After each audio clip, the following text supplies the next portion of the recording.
رات کا گھوپ اندھیرا اور چار افراد گاڑی میں سوار تیزی سے جنگل کی طرف روانہ ہوا۔ کار میں بیٹھے ہوئے ایک شخص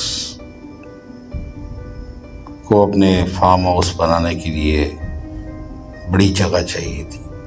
وہ ایک بڑا تاجر تھا، ایک ڈرائیور تھا اور اس کے ساتھ ایک بروکر اور ایک اور شخص۔ یہ خاموشی سے اپنا سفر جاری رکھے ہوئے کافی دیر سے جنگل میں ایک سڑک پر روانہ تھے۔ اچانک بروکر نے ڈرائیور کو کہا کہ بریک لگا دو اور کہا کہ دائیں موڑو۔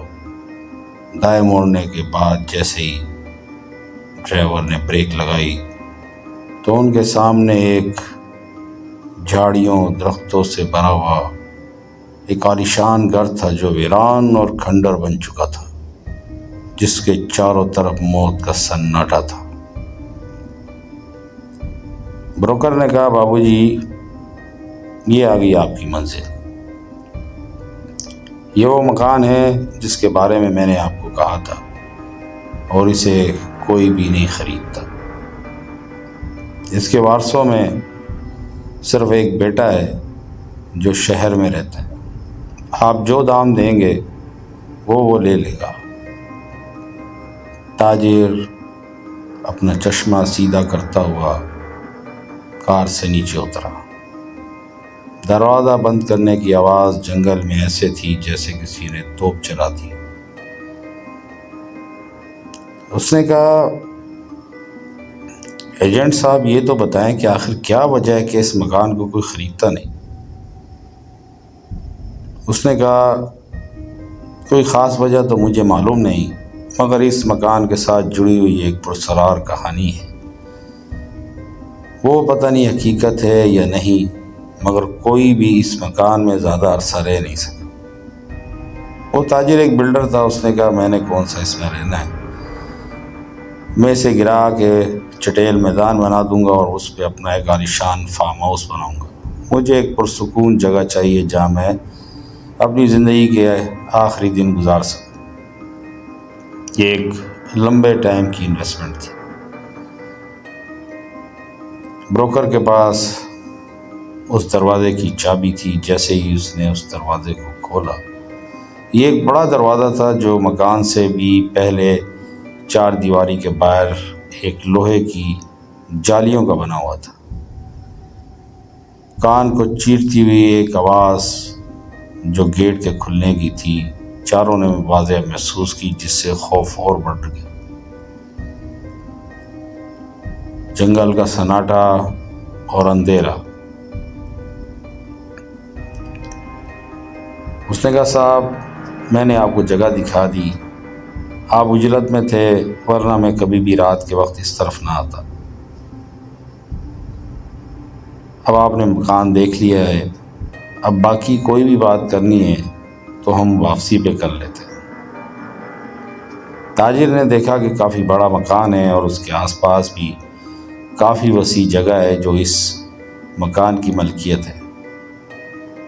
وہ گاڑی میں دوبارہ بیٹھ گیا اور اس سے پوچھا کہ یہاں قریب کوئی ہوٹل ہے؟ تو بروکر نے کہا، ہاں جی، ایک ہوٹل ہے۔ بولا، چلو وہاں چلتے ہیں اور وہاں سکون سے بیٹھ کے اس پہ گفتگو کرتے ہیں، کیا لین دین ہوگا اور کیا قیمت طے پائے گی۔ ان کا سفر پھر جاری ہو گیا۔ رات اپنی خاموشی کے ساتھ گزر رہی تھی۔ کچھ دیر ڈرائیو کرنے کے بعد وہ ایک درمیانے درجے کے ہوٹل میں پہنچے۔ وہاں انہوں نے ایک کمرہ کرائے پہ لیا اور ٹھنڈ تو کافی تھی، ہلکی ہلکی دھند تھی۔ انہوں نے اپنے کپڑے درست کیے اور کمرے پہ موجود جو بھی فرنیچر تھا اس پہ آس پاس بیٹھ گئے۔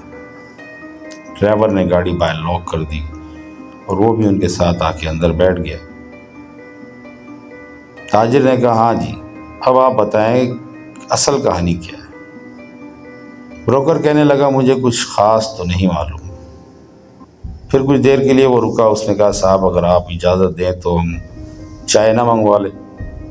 اس نے کہا، ہاں بالکل، چائے منگوا لینی چاہیے، ٹھنڈ بھی بڑھ رہی ہے۔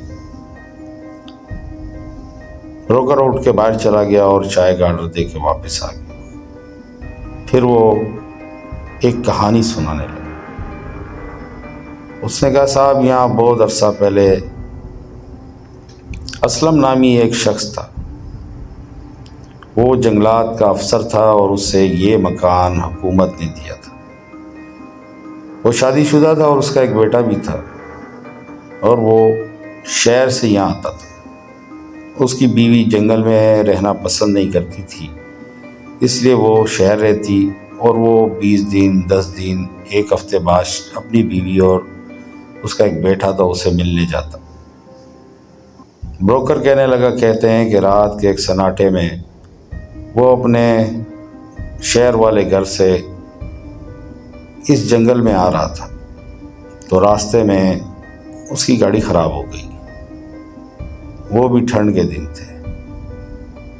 وہ گاڑی سے اسلم اترا، اور اس نے اتر کر جب گاڑی کو چیک کیا تو اس میں اسے کوئی خرابی سمجھ میں نہیں آ رہی تھی۔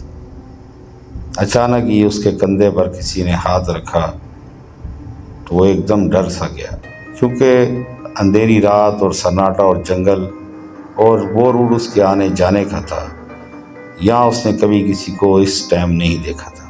جب اس نے پلٹ کر دیکھا تو حیران رہ گیا، ایک حسین اور انتہائی خوبصورت لڑکی اس کے سامنے تھی، جس کے بال سلیقے سے بکھرے ہوئے تھے، آنکھوں میں گہرا کاجل تھا، ہونٹ سرخ تھے، اور ہونٹوں کے نیچے ایک تل تھا جو اس کی خوبصورتی کو مزید دلکش کرتا تھا۔ اسلم اتنا بھی دل پھینک نہیں تھا، اس نے اس پہ خاص توجہ نہ دی، اور بلکہ حیرانی سے کہا کہ آپ اس وقت یہاں خیریت ہے؟ اس نے کہا کہ کوئی میں آپ کی مدد کر سکتا ہوں؟ لڑکی نے غمار جیسی آواز میں کہا، میں اپنا گھر چھوڑ آئی ہوں، مجھے ایک رات کے لیے پناہ چاہیے۔ اسلم سوچ میں پڑ گیا۔ اس نے کہا دیکھیں ابھی تو گاڑی بھی خراب ہے، آپ اندر بیٹھیں، میں کوشش کرتا ہوں، اگر گاڑی ٹھیک ہو جاتی ہے تو میں آپ کو ایک رات کے لیے اپنے مکان پہ روک لیتا ہوں۔ گاڑی صحیح ہونے کا نام نہیں لے رہی تھی۔ اچانک بارش شروع ہو گئی۔ اسلم تھک ہار کے ڈرائیونگ سیٹ پہ بیٹھ گیا۔ اس نے اپنی جیکٹ اس لڑکی کو دے دی، کہیں آپ کو ٹھنڈ نہ لگ جائے، آپ یہ لے لیں۔ ان کے درمیان ایک پرسرار سی خاموشی تھی۔ اسلم نے سگریٹ نکالی اور اسے جلانے کی کوشش کی، مگر بارش کی وجہ سے اس کی ماچس بھی گیلی ہو چکی تھی۔ وہ کافی جھنجھلاہٹ کا شکار تھا۔ اس وقت اسے سگریٹ کی شدید طلب تھی۔ اسے ذہن کو بھٹکانے کے لیے لڑکی سے پوچھا، تم کہاں سے آ رہی ہو؟ اس نے کہا یہاں قریب ایک بستی ہے، وہاں سے آ رہی ہوں، میرے شوہر کو کسی نے قتل کر دیا ہے، اب وہ لوگ مجھے بھی قتل کرنا چاہتے ہیں۔ اسی طرح ان کی رات چھوٹی موٹی باتوں میں گزری۔ صبح کے ٹائم کسی نہ کسی طریقے سے اسلم نے گاڑی ٹھیک کی اور اسے اپنے اس فارم ہاؤس پہ لے آیا جو اسے حکومت کی طرف سے ملا تھا۔ وہ ایک سرکاری افسر تھا، اس کے نوکر چاکر بھی تھے۔ وہ خاموشی سے لڑکی کو ایک کمرہ دکھا کر اپنے کام میں مصروف ہو گئے۔ لڑکی نے ایک دن کا کہا تھا، تو وہ دوسرے دن جب جانے لگی تو اسلم کو اس میں کچھ عجیب کشش محسوس ہوئی۔ وہ نہ چاہتے ہوئے بھی اسے جانے نہیں دینا چاہ رہا تھا۔ لڑکی یہ بات محسوس کر چکی تھی۔ لڑکی نے اپنا رونا دھونا اسے سنانا شروع کیا اور اسلم کو کہا کہ میرا تو گھر بار بھی نہیں، میں کہاں جاؤں گی؟ اسلم نے کہا تم کچھ دن یہاں رکو، میں سوچتا ہوں۔ اتنی بات کر کے بروکر نے چائے کی چسکی لی اور کہا صاحب آگے کی کہانی اس سے بھی خطرناک ہے، اب آپ خود ہی فیصلہ کر لیجئے گا کہ یہ مکان آپ کو لینا ہے یا نہیں۔ تاجر بھی بڑی دلچسپی سے اس کی باتیں سن رہا تھا۔ کہ کیا پرسراریت سی ہے اس کی باتوں میں، اور اس محل اور اس کہانی اور اس مکان سے جڑی ہوئی کیا باتیں ہو سکتی۔ تھوڑا وقفہ لینے کے بعد بروکر پھر کہنے لگا، اسے کہا کہ جس رات اس گاڑی میں وہ لڑکی کے ساتھ رکا تھا تو وہ اپنے جذبات پہ قابو نہ پا سکا تھا اور اس سے غلطی ہو گئی۔ اب اس غلطی کا خمیازہ بھگتنے کے لیے اسے اس لڑکی کو جس کا نام ردا تھا اپنے پاس رکھنا پڑا۔ یہ ایک ناجائز تعلق تو تھا ہی، مگر اسلم کو اس کا انجام معلوم نہ تھا۔ جب سے وہ لڑکی ردا اسلم کے ساتھ رہنے لگی، اسلم کی حالت دن بدن خراب ہوتی چلی گئی۔ ایک بھیانک سی بیماری اسے لگ گئی اور اس کا جسم جیسے بیمار رہنے لگا۔ اس کے جسم میں جیسے جان نہ تھی، حالانکہ ردا اس سے بہت زیادہ محبت کرتی تھی۔ کسی اثنا میں 20 دن گزر گئے اور اسلم کو واپس شہر اپنی بیوی کے پاس جانا پڑا۔ ردا نے اسے کہا کہ 1 دن سے زیادہ مت لگانا۔ یہ ایسے الفاظ تھے، اسلم جیسے ایک جادوئی کیفیت میں تھا۔ وہ 1 دن سے بھی کم وقت میں واپس آ گیا۔ اسلم کی حالت دن بدن بگڑ رہی تھی۔ ردا بہت خوبصورت تھی، اس کا خیال بھی رکھتی تھی اور اس سے دل و جان سے محبت کرتی تھی۔ ایک شخص تھا اسد، جو حکومت کی طرف سے کھاتوں کی دیکھ بھال کرتا تھا۔ وہ کبھی کبھار جنگلات کے درختوں کی نمبرنگ کرنے کے لیے آیا کرتا تھا۔ جب اس نے اسلم کی حالت دیکھی تو اسے کچھ شک ہو گیا۔ جب وہ واپس گیا پھر دوسرے دن پھر آ گیا اور اس نے اسلم کو کہا، اسلم، یہ جو عورت تمہارے ساتھ ہے یہ انسان نہیں ہے، یہ جنات کے قبیلے سے ہے اور یہ تم پہ عاشق ہے۔ پہلے تو اسلم نے اس کا مذاق اڑایا، بے یار، ہم پہ جنگلات میں کس نے عاشق ہونا ہے، ہم ہیں، درخت ہے، سناٹا ہے، ہاں تھوڑی طبیعت ٹھیک نہیں رہتی۔ اسد نے کہا، یہ اسی وجہ سے، اگر تم کہو تو میں ایک عامل کو اس بارے میں بتاتا ہوں۔ اسلم نے اس کی باتوں کو انسنا کر دیا، مگر اسد بضد رہا اور اس نے اس عالم کو جا پکڑا۔ عالم نے کہا، اگر تم اپنے دوست کے ساتھ نیک ہو تو میں تمہیں ایک ایسا گر یا ایسا تعویذ دے دیتا ہوں جو تم اپنے دوست کو پلا دینا۔ اس کی حالت تو مزید بگڑنا شروع ہوگی، مگر وہ جو لڑکی ہے اس نے بغاوت کی ہے اپنے قبیلے سے، اس نے ایک انسان ذات کے ساتھ عشق کیا ہے، اس کی سزا اسے ملے گی۔ یہ بڑا بھیانک کام شروع ہونے والا تھا۔ اسد نے وہ تعویذ کسی نہ کسی طریقے سے اسلم کو پلا ہی دیا۔ اس کے بعد سے ردا بے چین رہنے لگی۔ اسلم ابھی بھی یقین نہیں کر رہا تھا۔ اسد نے ایک دن اسے کہا، اسلم، اگر تمہیں میری بات پہ یقین نہیں تو تم اس کو آگ لگا کے دیکھو، یعنی ردا کو کسی ماچس سے یا لیٹر سے جلا کے دیکھو۔ اسلم نے ایسے ہی کیا۔ ایک دن رات کے کھانے پہ اس نے انجانے میں سگریٹ نکالی، لیٹر نکالا اور سگریٹ جلاتے ہوئے ہلکا سا شعلہ اس نے ردا کی بازو پہ لگایا۔ اس نے محسوس کیا کہ ردا کو اس سے کچھ فرق ہی نہیں پڑا۔ وہ خوف زدہ ہو گیا، مگر ردا سے وہ دل سے محبت کرتا تھا، ردا بھی اس سے دل سے محبت کرتی تھی۔ اب یہ عجیب کشمکش تھی، اس کا انجام کیا ہونا تھا یہ تو کچھ پتہ نہیں۔ وہ تاجر بڑی غور بینی سے یہ ساری باتیں سن رہا تھا اور ڈرائیور بھی حیران تھا۔ اسے ایسا محسوس ہو رہا تھا کہ جیسے اس کے آس پاس کوئی منڈلا رہا ہے۔ کمرے میں ایک پراسرار سا خوف اور خاموشی تھی۔ بروکر پھر بولنے لگا۔ بروکر کہتا ہے کہ آخرکار ردا نے اسلم کو کہا کہ تم میری حقیقت سے بھی واقف ہو گئے ہو اور جو غلطی ہم سے ہوئی ہے وہ ایک نشانی بھی اس دنیا میں لانے والی ہے۔ بہتر ہے کہ میں یہاں سے چلی جاؤں۔ کیونکہ میرے قبیلے کے لوگ تمہیں زندہ نہیں چھوڑیں گے۔ اسلم ایک خوفناک کھیل میں پھنس چکا تھا۔ آخر اس نے ریدا کو اجازت دے دی۔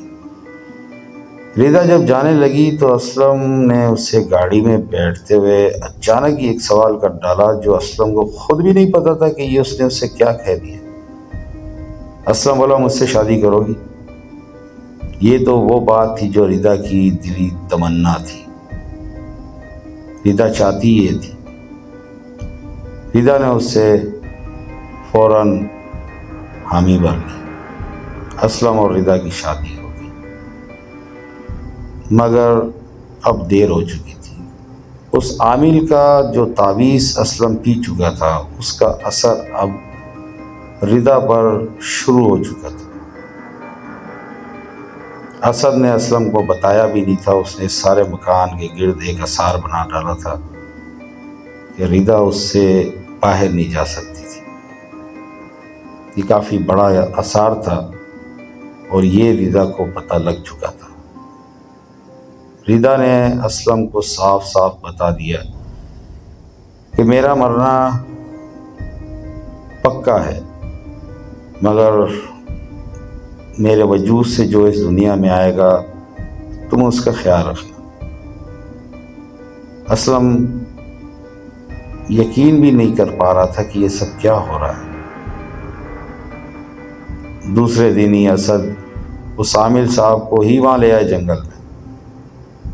اسلم کے منع کرنے کے باوجود بھی جب وہ عامل نے اسلم کو دیکھا تو اس نے کہا، تمہاری تو حالت بہت خراب ہو چکی ہے، اگر ہم نے اس کو واپس نہ بھیجا تو اسلم تمہارا تو نقصان ہو ہی گیا ہے، مگر شہر میں جو تمہاری بیوی اور بچہ ہے وہ بھی نہیں بچے گا، کیونکہ جنات کا قبیلہ انہیں بھی ہضم کر جائے گا۔ بہتر یہ ہے کہ تم ریدا کو جانے دو۔ اسلم نے کہا، اس کا اسباب کیا ہوگا، کیسے یہ واپس جائے گی؟ اس نے کہا، ایک عمل ہے وہ ہم ابھی سے شروع کرتے ہیں۔ تم نے ریدا کی حالت کے اوپر ترس نہیں کھانا اور اس کی طرف بڑھنا نہیں ہے۔ اسلم نے اپنا دل مضبوط کیا اور عامل نے اپنا عمل۔ جیسے جیسے عامل پڑھتا جاتا ریدا کی بے چینی بڑھتی جاتی۔ وہ اس بڑے سے مکان میں کبھی ادھر کبھی ادھر چیختی چلاتی، آہستہ آہستہ اس کے وجود میں آگ لگنا شروع ہو گئی۔ حالانکہ کہتے ہیں کہ جنات کو آگ اثر نہیں کرتی، مگر یہ وہ آگ نہیں تھی، یہ آگ وہ تھی جو اسے جنات کی بستیوں میں واپس لے جانا والی تھی۔ آہستہ آہستہ ریدا کا جسم شعلے سے آگ میں تبدیل ہو گیا۔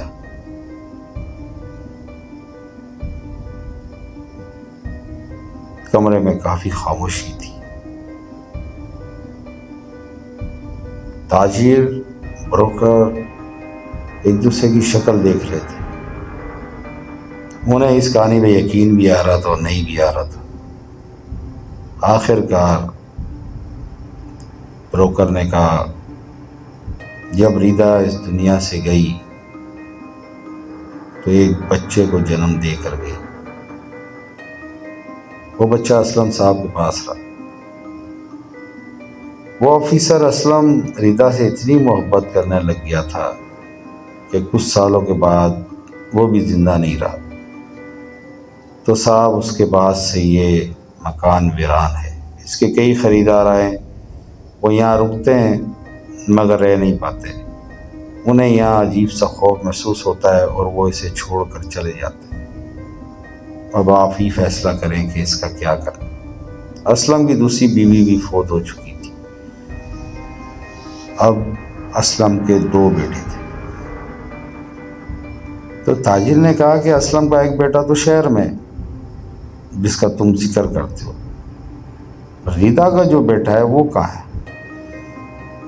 اس کے اوپر بروکر خاموش ہو گیا۔ تاجر نے پھر سوال کیا، تم بولتے کیوں نہیں بھائی، وہ کہاں ہے؟ بروکر نے کہا، وہ اسی مکان میں رہتا ہے۔ یہ سنتے ہی تاجر نے فوراً ڈرائیور کو کہا کہ گاڑی سٹارٹ کرو، ہم اس مکان کا کوئی سودا نہیں کرنے لگے۔ یہ آسیب زدہ مکان ہے، جب اس کا مالک خود اندر موجود ہے اور وہ خود جنات اور انسان کے ملاپ سے پیدا ہوا ہے، یہ ہمارے لیے بہت بڑا نقصان ہوگا۔